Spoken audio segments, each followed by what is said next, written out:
palpal yung gano'n. Connect niya yung PO, ay yung supply ko kanina.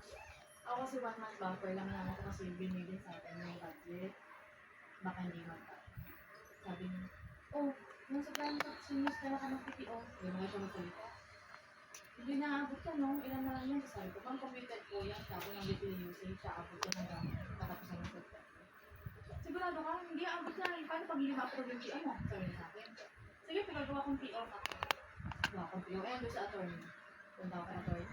Attorney, PO po ng Christine News ka ako. Sabi niya, sino nagsabi naman PO? Hindi ba may buffer pa 1 month? Kasi every Saturday ako nag-report. So, Ma'am Angel po, tinawag niya. Next time consult mo first time, sabi niya. Alam mo naman na collection natin magkano lang. Huwag lang magpapa-PO, hindi siya umiinip. Yung pala kaya nagpapa-PO, dadala niya sa wakas.